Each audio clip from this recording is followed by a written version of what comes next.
All right. Good afternoon, everyone. Welcome to our fireside chat. So excited to be here. Happy New Year's Eve. I know tomorrow's New Year's Eve. So excited to be here today with my dearest friend, Craig Chavis, who's going to be sharing his amazing story and some amazing tips about creating your new normal. This is actually a part of a fireside chat series that I've been hosting with really good, brilliant friends of mine. I'm extremely blessed to have brilliant people in my life, right? So I'm super excited about this. To our fireside chat. So excited to be here. I don't Happy know what New is Year's going on, Eve. but I hear my voice, and I wonder what that is. So This with me? my dearest friend. Is it you or is it me? I think it might be you. You muted yourself completely now. Okay, I'm back on. Yeah, there you go. But let's carry on. So really excited to have Craig share about what are the ways we can create a new normal in our life. So before we do that, I want to go ahead and introduce myself. If you don't know who I am, my name is Tammy Charles, and I am just passionate about sharing knowledge, sharing information, changing the world. My slash jobs are I am a professor, so I teach business, management, social entrepreneurship at 3 different institutions. We'll talk about that later. I'm also a consultant and a coach. I work with purpose-driven leaders to implement social change within their areas of influence. And I'm also passionate about economic justice. So I have a social enterprise called Tampa Bay Spark, where we have conscious conversations about race and how can we create change in our world. I am delighted to be here with Craig Chavis, who's also going to introduce himself. But before we get started, I want to share the backstory. I met Craig in grad school, and we instantly just connected. He is absolutely a man of absolute brilliance. Kind of call him a Renaissance man. He'll share more why I call him a Renaissance man, because he's just so good at a lot of things. He's great at making great connections, and so full of wisdom. So whenever I feel stuck, I have Craig to go to. So I'm really excited to take some of the conversations we've had over the years and actually have it live, because I think the world really needs to hear his story and the wisdom that he has to share with us today. And the other reason why we're having this conversation is because 2020 has been a difficult year for a lot of us. For many of us, we've experienced a lot of growth in our businesses, but we have dealt with a lot of collective grieving. So we want to really reimagine our lives as we enter into this new year, into this new season. So I'm going to have Craig introduce himself. Craig, welcome. Thank you so much for joining me, and the floor is yours. Hey, Tammy, thank you so much for having me on. I really appreciate the kind introduction, and I'm just really honored to be finally doing this collaboration that we've talked about like for years. I know. And, like, Tammy's not lying to you. Like, we have this WhatsApp chat that we've had for, I think, 5 years. Yeah. And we've just been conversing back and forth, and we were like, yeah, we finally have to just take what we've said in private and bring it to the public. So I'm so glad that this is happening. But just a brief little introduction about me. My name's Craig Chavis, and I am an award-winning author and interdisciplinary coach on a mission to help entrepreneurs discover, embrace, and transform their purpose into profits. And just like Tammy, I'm extremely purpose-driven because I believe your purpose is really found at the intersection of your skills, talents, and market demand. And when you find your purpose, that really sets you apart from the pack, because you get 1, clarity, you get 2, confidence, and 3, you get a commitment to endure, because this journey of entrepreneurship, it's no joke. And that kind of really led me to discovering my core entrepreneurial philosophy, which is really centered upon becoming the entrepreneur of your life. Because guess what? Like, your life is a business. And when I first wrote my book, Burdens of a Dream, I had to really figure out what entrepreneurship meant to me. And I really define an entrepreneur as anybody who takes a calculated risk to create something out of nothing and share it with the world. Now, that can be a product, that can be a service, that can be a business, but in all actuality, it should be your life. Yeah. And so once I really discovered this, like, this led me to this kind of multifaceted coaching philosophy. And that's how I define myself, as an interdisciplinary coach, because the word interdisciplinary literally means coming from multiple areas of expertise or multiple areas of knowledge. So with my coaching, you get a little bit of business coaching, you get a little bit of personal development coaching, you get life coaching, you get success coaching, because it's really all wrapped around cultivating and growing the business of you. And that's just a little bit about me. And just thanks again for having me on, Tammy. Oh my gosh, absolutely love it. And I love the focus on interdisciplinary coach, because I love the fact that you're leveraging different competencies to really effectuate leadership, create your business, create a life. It's just not one specific discipline that allows you to be successful. It's about, is it convergent thinking? I always get it confused, convergent versus divergent thinking, right? So utilizing multiple disciplines to create a new idea. And I absolutely love that. So definitely follow Craig. He'll share some of his social media platforms that he's on, but he is absolutely brilliant. So excited to have him on. So today we're actually going to be talking about this important topic of creating your new normal. And it's interesting because, for a lot of us, normal has been disrupted by so many things this year, right? It wasn't normal last year to wear a mask in public, and if you did, some people actually do wear masks even outside of this pandemic because they may have some health issues. So, but for most of us to have to wear a mask, for most of us to have to physical distance, for us to have to quarantine, so many things have been changed about the way in which we live our lives. But not only have we dealt with that collectively, but it has also disrupted us individually. And so for a lot of us, we've been forced to create new normals for our own lives, whether we have realized it or not. Well, the purpose of this conversation is to be a little bit more intentional about how can I leverage what I have learned in 2020 to create a life that I've never imagined before. And so today, Craig, when Craig and I were talking, he developed, because that's how fascinating he is, he developed 10 tips for you to create your new normal. So before I get started, if you are watching on YouTube, on Facebook, feel free to type in where you're from, who you are. We just want to learn more.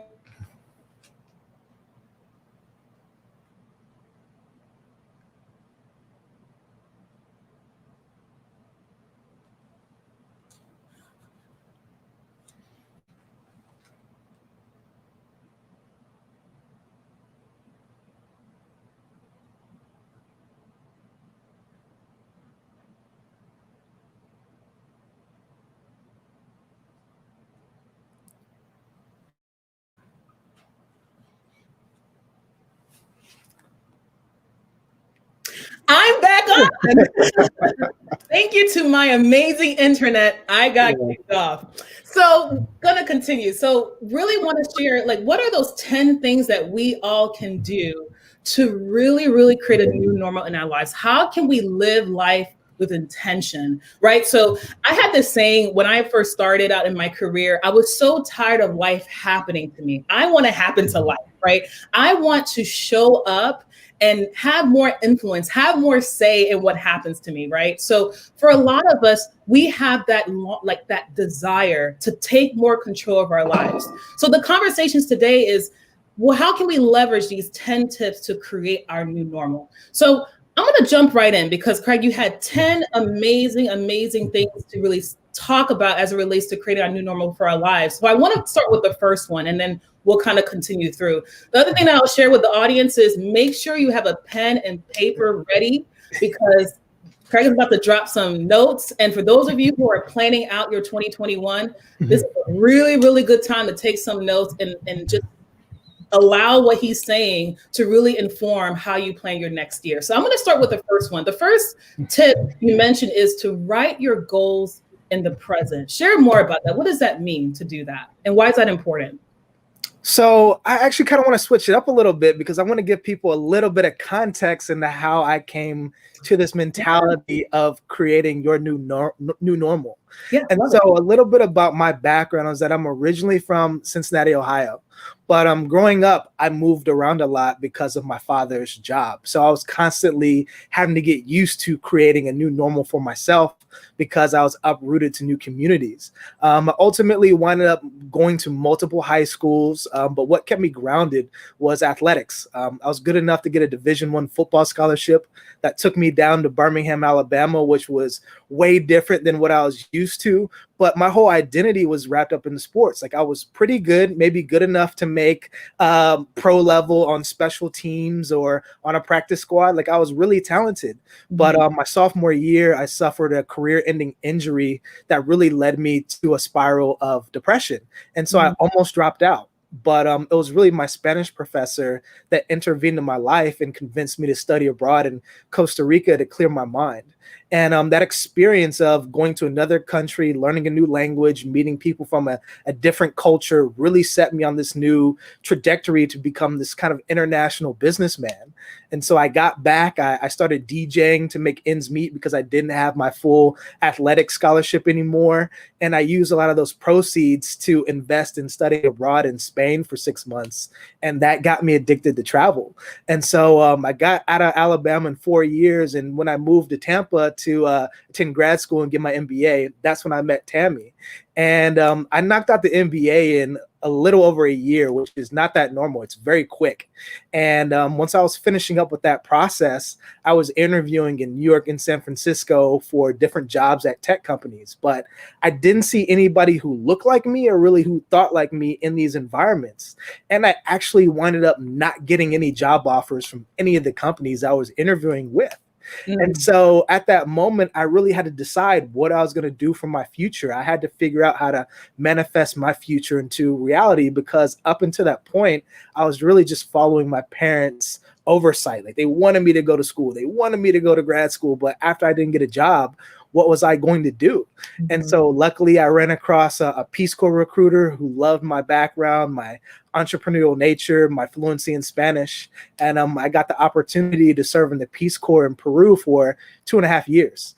And basically what I was doing was business consulting. And all of this was in another language. Wow. But when I was down there, I had this dream to become a real life international businessman. I didn't know how this was going to happen, but I just put myself in the right mindset to make this happen. And so on the side of my consulting work, I learned how to distill. And when I was working with a lot of my clients, I would bring them some of the liqueurs that I was making on the side and actually built up a pretty big following. And that gave me enough courage to actually immigrate back to Peru after I finished my Peace Corps service to open up one of Peru and Latin America's actually first branded craft distillery. And so the business was successful. But unfortunately, after I signed a new lease with my landlord, I found out they didn't own the property. And I had to liquidate my business because I had no legal right to be there. And so once again, my life was uprooted. And so that was my first big experience with failure. But I define failure as just like a first attempt in learning. And these experiences really helped me to create this positive and proactive mindset. And so since Peru, I've gotten into project management. I also owned a blockchain startup. I also recently became an award-winning published author. But through my experiences in entrepreneurship, this is what led me ultimately to coaching where I'm here right now. And I just really love what I do, but going through all those various ups and downs helped me to cultivate this mentality of being proactive, of being being creative, and just allowing me to figure out that like the power really lies in my hands. And so that's how I got to where I'm at right now. And so that mentality is what helped me to come up with these 10 tips for creating your new normal. So I just want to give people a little bit of context into that before we get into the first tip. But there's one more thing I also want to say is that like normal just means status quo. And normal is really whatever you create it and whatever you define it to be. And in my book, Burns of a Dream, I dedicated the book to all those who dare to answer their callings, to abandon the status quo, follow the road not taken, and discover the person they're truly meant to become. And so that's really the core definition of creating your new normal. You have to abandon whatever the status quo is that you have or what the world has for you to make a life of your own. So just wanted to say that. Love it. Thank you so much. And I love the fact that you shared your story, because I think that's what makes you so interdisciplinary, right? You've had all of these amazing experiences, and they all have come into this moment that you're in right now, where you're able to share your story and your testimony to transform lives and to create this amazing list of nuggets of wisdom. So thank you so much for sharing your story. Absolutely powerful. Bet. Now we can jump into it now. So let's jump into it. So I actually love that, because the first tip in creating your new normal, or as Craig said, status quo, like what does that mean to you? But according to Craig, the first tip is to write your goals down in the present. So tell us more about that. And so like writing your goals down in the present is really key, because it really helps to trick your brain into thinking that you're already in the process of accomplishing your goals. Because what most people do is that they write their goals in the future tense. So they'll say like, I will be successful. But what you should really be doing is saying that I am successful right now. And when you use those words like I am in the present, it's just so much more empowering, because when you write your goals in the future tense, when you say I will, or this will be that, you're saying is that I don't have this right now. If I say I will be successful, I'm saying I'm not successful right now, and that I just might be in the future. Well, that's not good enough. You have to say I am successful, or you have to really write your goals down in the present, because it helps to empower you and trick your brain into thinking that your goals are more achievable than they really are. Absolutely love that. So is that like similar to an affirmation and intention, or is that different? What is the difference between writing your goals in the present and like an affirmation and intention, would you say? I would say the end result. So like an affirmation is more of like a feeling, like I am successful. Gotcha. But like a goal will be like, okay, like we're on YouTube, we're streaming right now.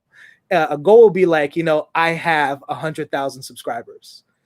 So it's really different when you have like a tangible, defined outcome versus like a feeling. So that's what really separates between like a goal and more of an affirmation. I absolutely love that, because even for me, as I was working out this morning and I was running on the treadmill, and I had to remind, like, one of my kind of like goal, like writing things in the present is I am an athlete, right? Like I just have to tell myself that. And when I tell myself that, I just feel like this burst of energy, even though I feel like I'm about to pass out, right? My legs are about to fall off. Saying that I am an athlete, I want to become athletic, right? That's the goal. But it's like, say it in the present for me has made me feel so much stronger in this season of my life. This is the most fit I've been in like 10 years, right? So I totally agree with saying that in the present, because it connects, there's like this divine connection between you and that end result. So absolutely love that. The other tip that Craig has, so some of these tips, we're gonna kind of like chill on them. Some of them we'll just kind of say them and then we'll keep moving. So again, if you're watching, have that notebook out. The other tip that Craig has is read at least one book per month, right? So for a lot of us, I know for me, I'm very auditory, so I really try to learn in different ways, but really, I think what Craig is trying to say, if you want to chime in, Craig, too, definitely. Of course. Is, for me, how I think for me, what has been important for me in 2020 is just try to find learning moments and make sure that I'm immediately applying them as much as possible, right? So when we're reading, when we're listening, watching this live, these are opportunities for us to take these nuggets and find ways to apply them to our lives. But any quick kind of like feedback for that? Yeah, I mean, you brought up the perfect analogy of being this athlete, right? Because like our body is comprised of bones and muscles, but the most important muscle we have is our brains, literally. And so whenever you're working out, like you want to be consistent, because when you do that, you develop this thing called muscle memory. So it's kind of like the idea of just like going out for a little run versus like actually training for a marathon.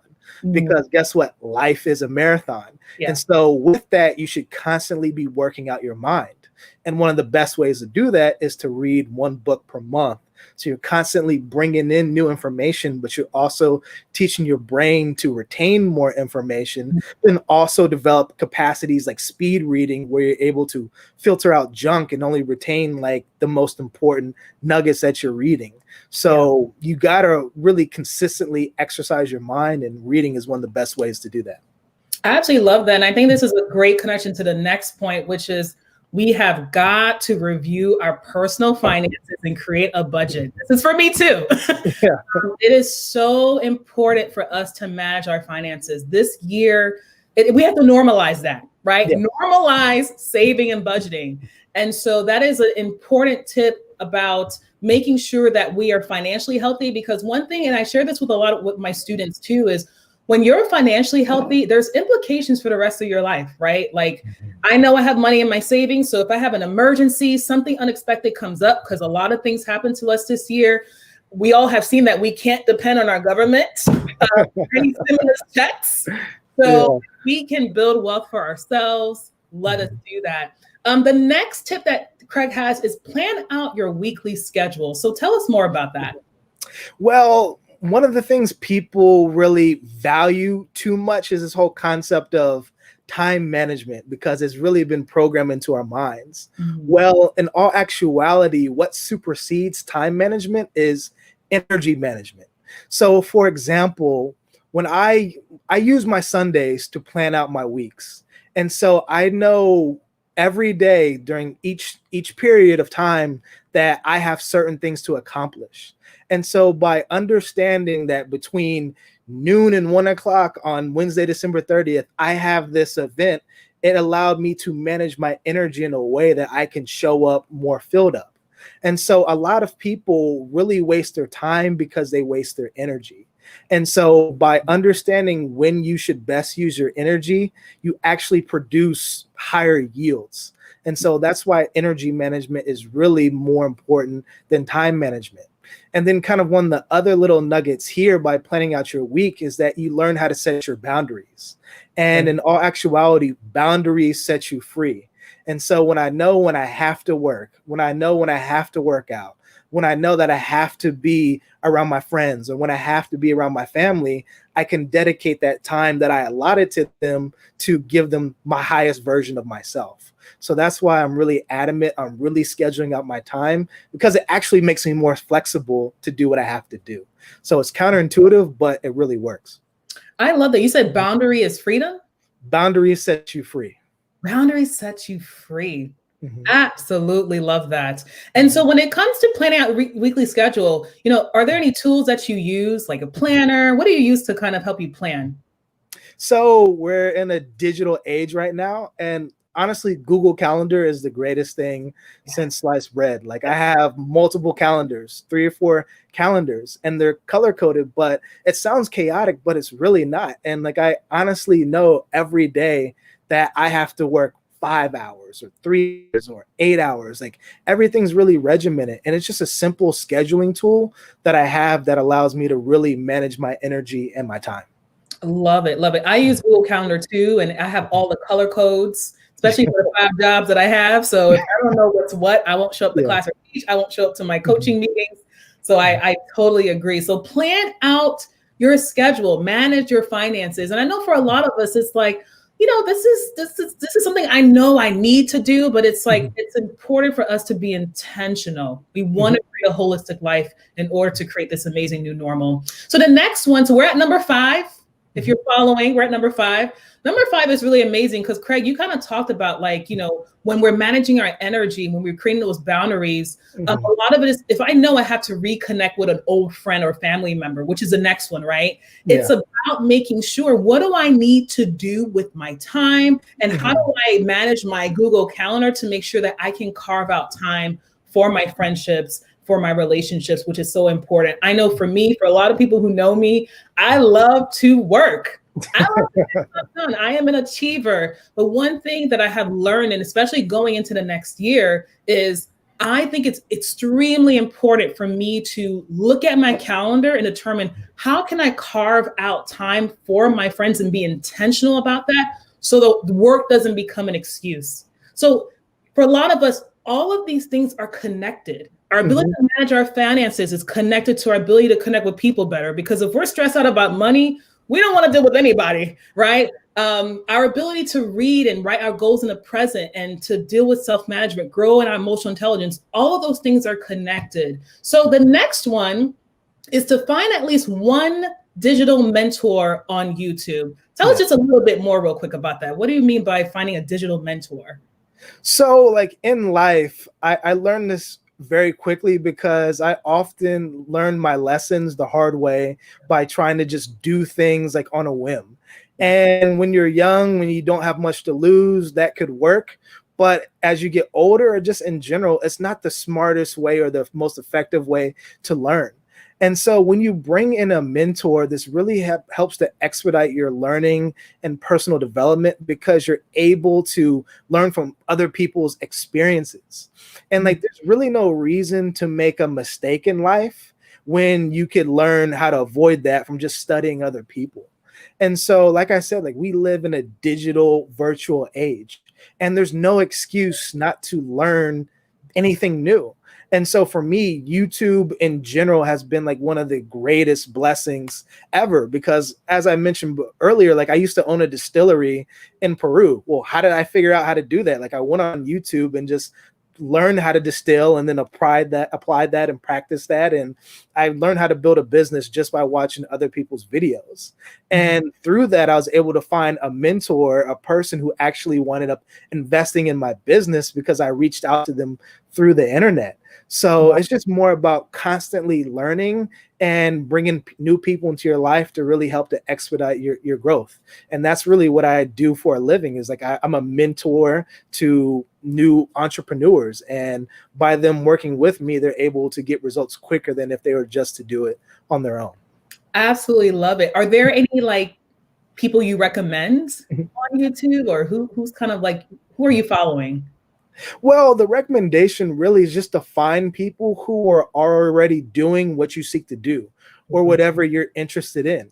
And so, like, I'm about to launch a YouTube channel. So, one of the people that I'm following is a guy named Graham Stephen because he's one of the most like prolific YouTubers out there. And Yeah. like, I bought his course just so that I could learn what to do, but then also what not to do.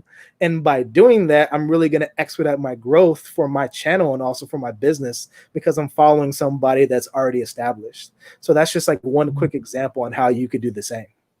I absolutely love that. And I know for a lot of us, when we're starting something new, it can be extremely intimidating. There are a lot of us, there are dreams that are literally sitting. They've been sitting for years. There are seeds that God has planted that have been sitting for years. And you're like, I don't even know where to start. And I think what Craig mentioned is so important. It is, well, who's doing what I want to do? And the thing about it is we may feel like, oh, someone else is already doing it, I shouldn't do it. What we're able to provide to this world because of our personality, our unique gifts, our unique viewpoints of the world will allow us to contribute something that's unique, right? So it's very important for us to understand that we're not replicating or duplicating what someone else has done. We're still providing something new, fresh, and innovative. We just have to believe that we have that within ourselves. And it's going back to point number one. Write down your goals in the present. Believe that what you want to do, you're doing it right now. So for those of you who are out there and you're like, oh, I want to start something new, I don't know where to start. Take heed to Craig's wisdom. Look at who else, if it's a podcast, if it's a book, as we mentioned earlier, what are people doing right now that you want to do? And how can you sit at their feet and learn from them? It's actually really important. When you want to start something new, take time to learn first. Don't just jump. Take some time to really learn about whether if you want to be an entrepreneur, if you want to publish your own book, talk to Craig. If you want to start a social enterprise, talk to me. But whatever it is, if you want to get into teaching, whatever it is, try to figure out who else is doing it and really learn from them. Because I love what you mentioned, Craig. You can learn what to do and what not to do. And that's very important. So we're already at number 7. We're breathing pretty quickly, and I absolutely love that. So for those of you who are following, we're at number 7. The next one is to develop at least one creative outlet, which I love because I love creativity. I love being creative. I love music and poetry. So tell us more about that. What does it mean to develop a creative outlet, and how is that connected to creating a new normal? Well, I mean, you look at my brand name, Creative Craig. I mean, that's what I've literally embodied like for self. And that's kind of that whole concept of like being a modern Renaissance person. It's just I was always interested in a lot of different things. Like you look at my past, you see distilling, you see DJing, you see authorship, you see being mentorship, you seeing being a Division I college athlete. Like none of this has any correlation except myself and how I decided to show up in the world at that specific time. And so for me, like I've realized that like creative energy is like the most power and most powerful energy that we have as a person. Like every day, like we're creating new things. Like you go to work, you're creating something. You go to school, you're creating something. You're cooking your meal, you're creating something. And so like when we have this abundance of energy, we need to find a positive way to really push that energy out into the world. And so whether it's learning a new skill, whether it's learning a new language, like anything, like creativity can be manifested in any different way. But when you have this buildup of energy, you want to have an outlet, a positive outlet to place that energy. And so that's why it's really important to find something that you enjoy doing and just putting your heart and soul into it and just seeing what happens. And so I'm just a really big adamant on being creative and not wasting that precious resource that we have. And I absolutely love that because I think for me, this is something that I've been thinking about. And I was actually super serious when I said I love music. I remember when I was in college, I always tell people what got me through college was two things: Prison Break and songwriting. Yeah, Prison Break got me through college because it just was amazing. But also songwriting. So whenever I was, especially when I was in statistics, so I was really good at statistics, if anybody knows. It's a random gift that I had. I actually ended up becoming a statistics tutor. Statistics is obviously very complex. You're trying to figure out future data from past data, all kinds of formulas. But what helped me get through statistics was songwriting. So whenever I felt stuck, I started writing songs. And I used to write a lot of songs. Actually wanted to become a songwriter, and I think I still should probably pursue that, right? Yeah. But it was because of the creative elements, the ability to put notes together with words and matching the melody. I used to go on YouTube, right? YouTube's been around for a while now that I think about it, but I used to go on YouTube and listen to beats, and I would use the beats to create a song. And that not only did it helped me get through statistics, but it also gave me it really empowered me. There's something about like we're made in the image of God, and God is a great creator. And so he has instilled in us this ability to create. And I totally agree with the fact that whatever we do, we need to look at it as I am creating something. Like I was listening to something on Clubhouse today, and the woman said, look at your hands. With these hands, you will create wealth. And so when we're able to tap into that side of ourselves, and for those of you who are like, I am not creative at all, Tammy and Craig, what are you talking about? Right. You are. You may have to do some, paint and sip classes, or you may have to go to those clay class, whatever it is, to really ignite what am I good at creatively. We all have some type of creative gift. I don't care who you are, but it's figuring out what that is. And so for some of you, it's how do I go back to point number 4, planning out my weekly schedule, and think about carving out some time to play and carving out some time to maybe do some Legos, color. There are so many different ways to be creative. And it's something that when we were kids, we used to think that playing was, we loved playing when we were kids. But for some reason, when we become adults, that part of us just dies. And it doesn't, that part of us should actually come alive even more. So for those of you who are watching, what are some ways can you be creative? How can you get in touch with that artistic side of yourself? And Craig and I agree, if you do that, you will surprise yourself. You will surprise yourself, not just in that creative outlet, but also it will show up in your business, it will show up in your relationships and more. So take heed to that. I absolutely love that, Craig. Love that. Create a new normal. Tap your creative outlet. The next one I love, which is kind of connected to this creative outlet, is schedule quarterly vacation and me days. So tell us more about that, because I love that one. You gotta take time for yourself. I mean, there's a cliched saying out here that health is wealth, and like that saying is so true, because guess what? Like you can't fill up somebody else's cup, when yours is empty. So you always have to pour into yourself first. And it's really okay because like being selfish, there's nothing wrong with it. Like you have to honestly be selfish before you can be selfless. Like I have to recharge my batteries before I give to others. Like I can't show up as a coach if I'm dead, if I'm like brain dead or physically body dead. Like I have to recharge myself. I have to eat right. I have to take some time to heal so that when I do anything in life, like I'm showing up filled up. And so that's why you have to make sure you take time to rest your mind, your body, and your soul so that you can show up every day, be as creative as possible, manage your energy as much as possible, and just really take yourself to the next level. You have to take care of yourself. And so it's okay to take a vacation every now and then because you deserve it. And so this part of this American culture is like to be scared to take a vacation, or it's bad that I'm taking an extra day off, when in all actuality, you got to put yourself first, and then everything else just flows in secondarily. Absolutely love it. So what are some things you do on your me days? Like how do you, what are some things you do? So I mean, like it's the whole creativity thing. So how I wrote this book that you see behind me is that I took some time off and I just started, like, I call it vomitating my ideas on paper. So when I have an abundance of time, that's when I'm like, how can I be creative? So I'll honestly watch YouTube videos. I'll go to the library, or I'll just go explore and get lost, especially if I'm in a new place. Like I was out in Seattle a couple months ago and I just went out and explored the city, even during COVID. Like, it's just like you said, you have to have this kind of like childlike approach to life. Like, how can I explore? How can I have fun? How can I play? And just by doing that, it just frees you to really enjoy your life, because you're not meant to be working 24/7, 365. Like you gotta have some time off to really live. So that's why scheduling these breaks are so important, because you can't work if your body's busted. You can't work if your mind's busted.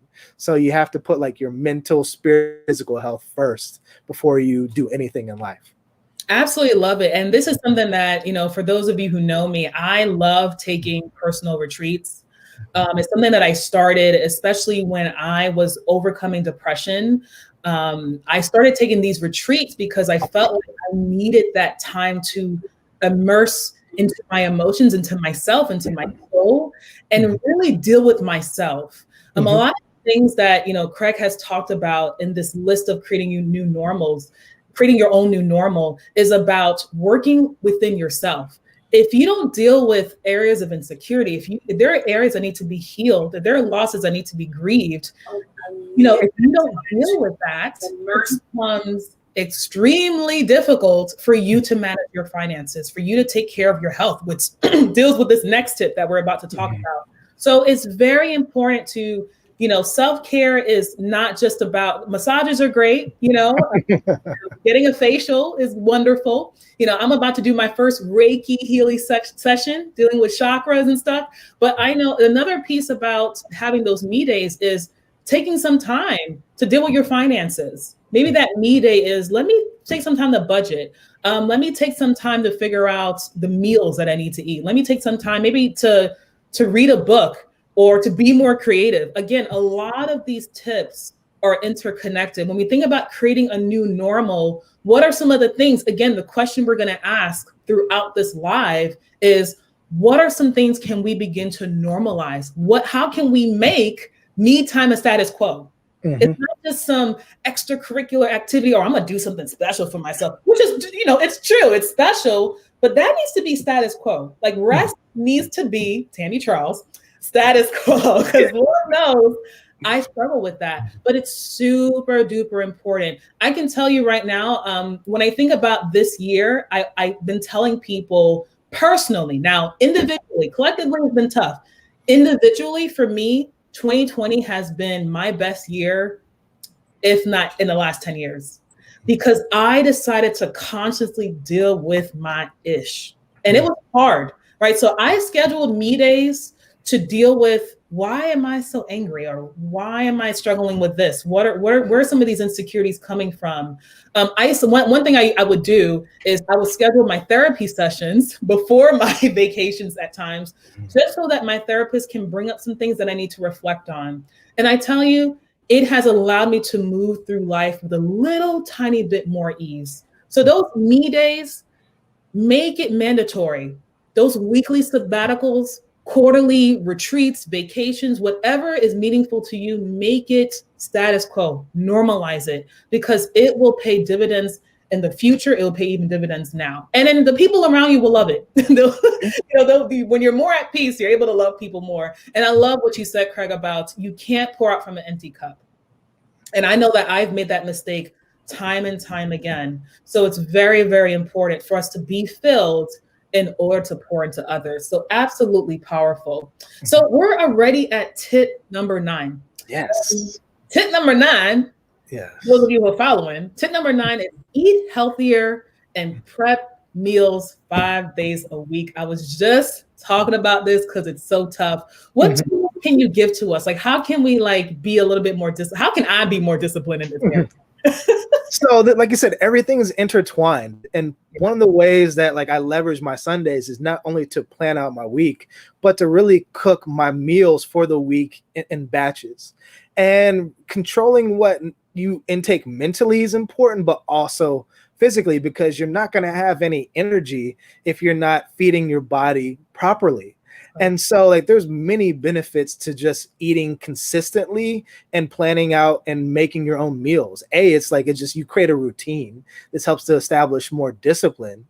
B, you're also able to eat healthier because, fun fact, most of the food that's produced here in the US, especially fast foods or anything that you buy pre-prepared, is full of sugars, is full of fats, is full of salts. We are the most unhealthy culture in the world. What I think it's 51% of deaths in this country were from heart disease, which a lot of that's attributed to being overweight.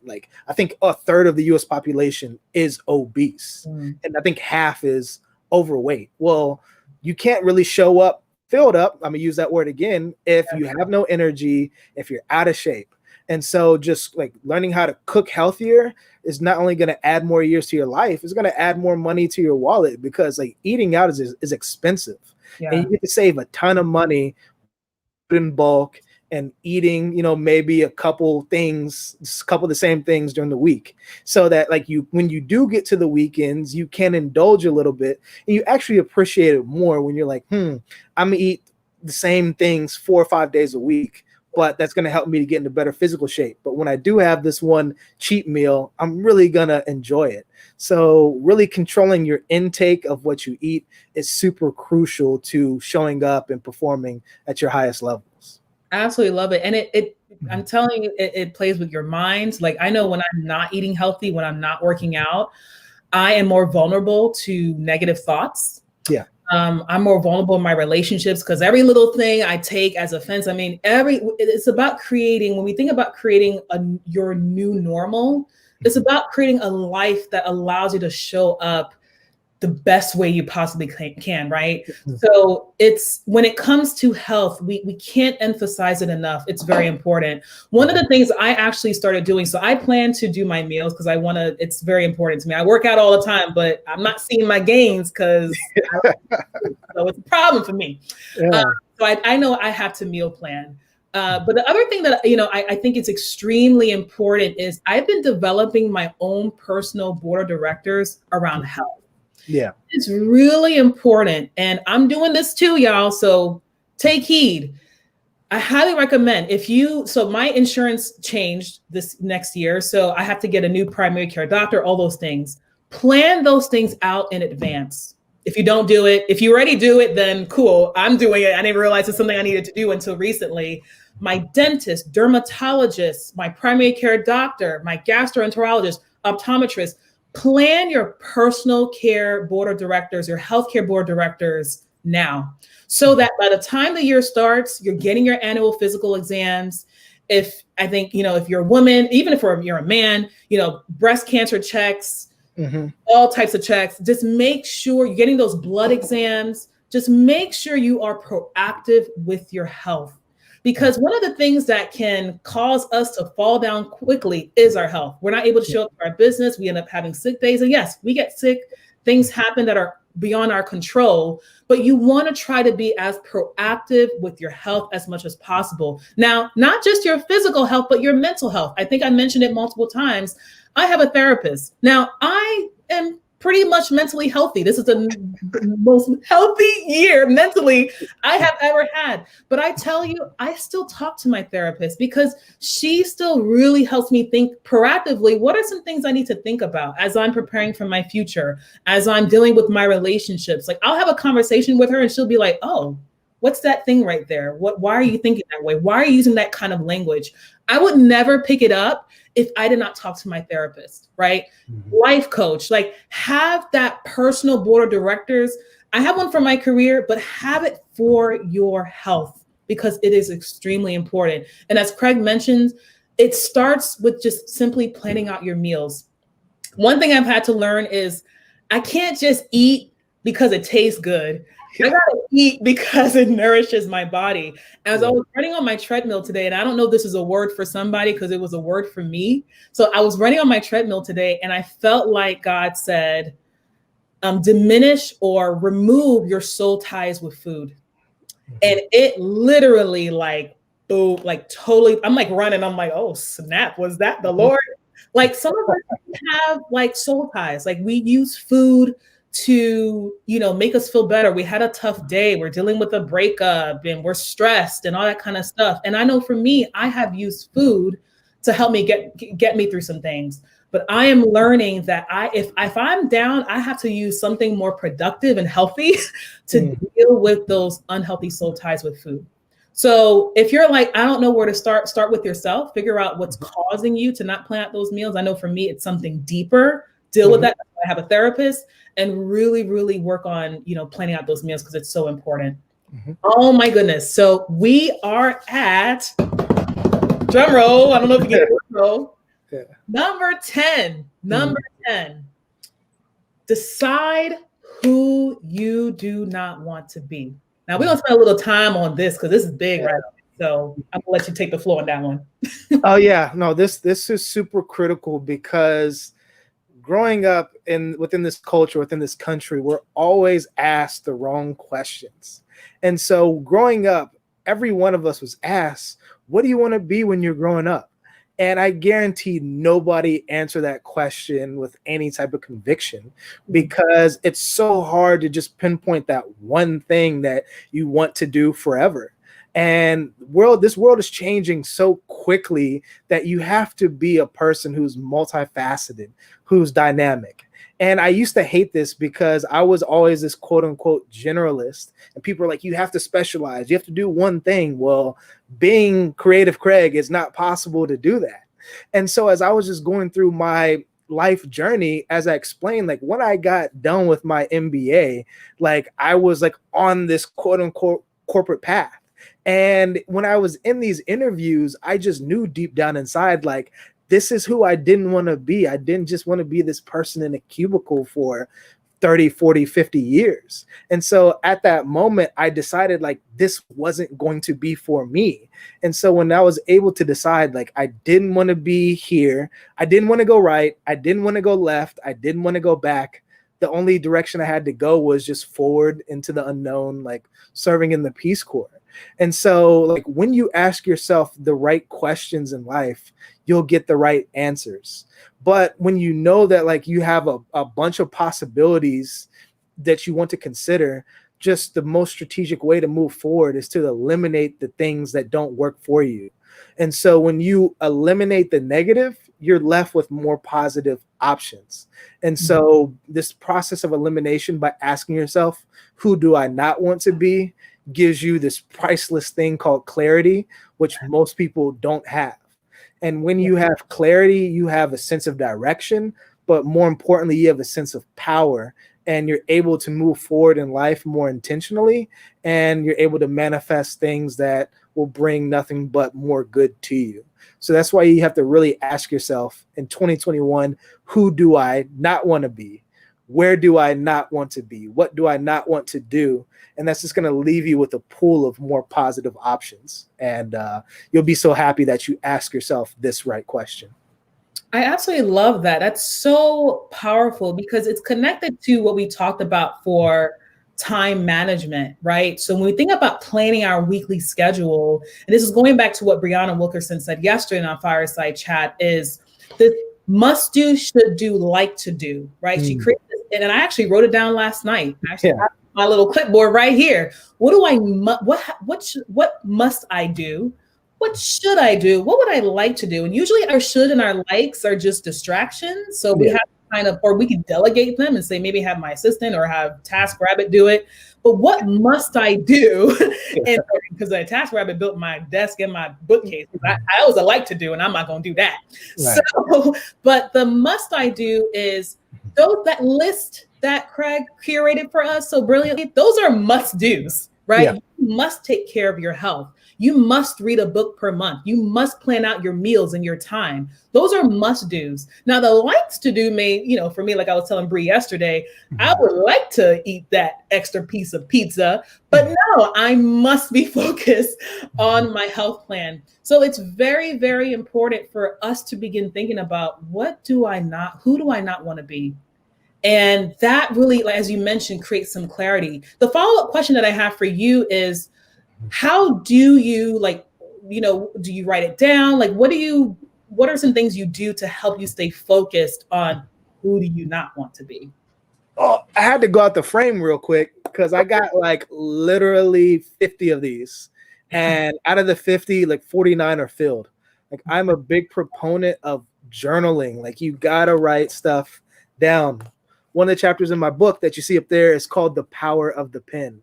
And that's because like when we try to just like remember stuff with our minds, we oftentimes forget. And when people say like the pen never forgets. So when you write stuff down, you actually burn more connections in your brain that allow you to boost your memory of what you just did. So you have to write stuff down on paper and then you revisit it consistently. And by doing that, you just program yourself. Like your brain is like the world's ultimate computer. Wow. And guess what? The computers are run on programming. How do you program stuff? Well, you got to write stuff down. And so that's how I keep myself accountable, because I'm constantly revisiting these things that I'm writing down. And there's no secret on how I've been able to really have a great year and a great life. It's because like I've stuck to my goals, and I'm a big proponent of this concept called magic. And I'm not talking about, illusions or anything. My definition of magic is manifesting abstract goals into consciousness. And so that's putting in work. And so that starts out with writing your goals down, creating a plan, and then meticulously executing day by day by day. And then eventually over time, you'll look back and you'll be like, wow, like I've done a lot. I've come a long way. But it starts with this first. And man, so good. Because, this is so important, y'all. One thing that I love, I hear a lot of people say this too, like, Beyonce has 24 hours. Michelle, they have 24 hours, right? They have the same amount of hours that we do, and they have accomplished a lot. Craig has 24 hours and he has accomplished a lot. I don't know how he does it. I'm sure there's a doppelganger somewhere. I don't know. But no, seriously though, but the reason why we say that is because for a lot of us, we're like, oh, I don't have the time, or I'm not this. So there's a lot of excuses that we come up with when it comes to not effectuating what is magic again? Manifesting abstract goals into consciousness. Manifesting abstract goals into consciousness. And the way you do that is through, what is it again? Just putting in work. Put in the work, writing it down. There was a woman I was listening to yesterday, powerful, for those of you who have never heard of Clubhouse, DM me later, absolutely love it. But there was a woman who was talking about how she has a list. I think she said she has 40 lists. She has a list for everything. She writes everything down. And, for a lot of us, we may feel like our dreams are too big, right? Like, I want to become an astronaut. That may seem too big. What is the first step of becoming an astronaut? Maybe being good at calculus. I don't know. Yeah. Or I want to one day write a book. I know personally, I want to one day write a book. I know there's people in our audience who are like, I want to write a book one day, or I would love to record an album one day. I would love to start a business. Ask yourself, what is that first thing you need to do to get there? And write it down. Just write that first step. Usually, sometimes that first step is what Craig said. Find that digital mentor, right? Find that person who's doing what you're doing and just listen to them and capture those ideas. Write it down. And then ask yourself, and then the other piece too is when you're reconnecting with that old friend or family member, ask them to hold you accountable to the things you have written down, because those things will propel you to the things that God has called you to do. So if it feels, for me, I'm the type of person, I process through writing. If I don't write it down, I get very overwhelmed.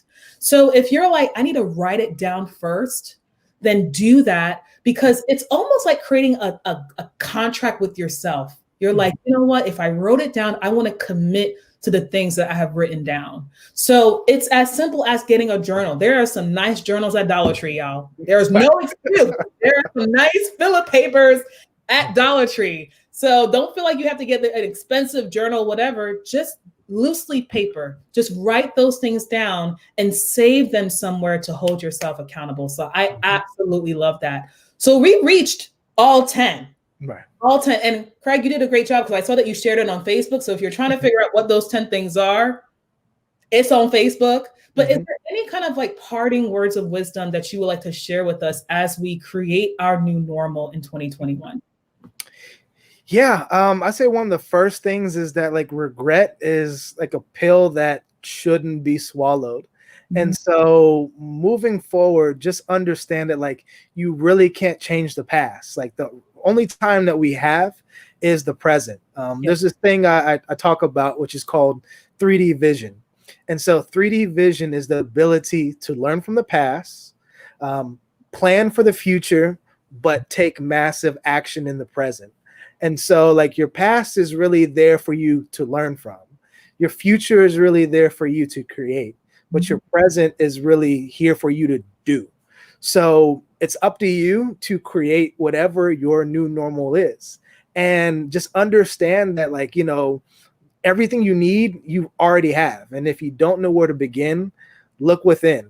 And you have all the power you need. Life is not easy, but life is really what you make it.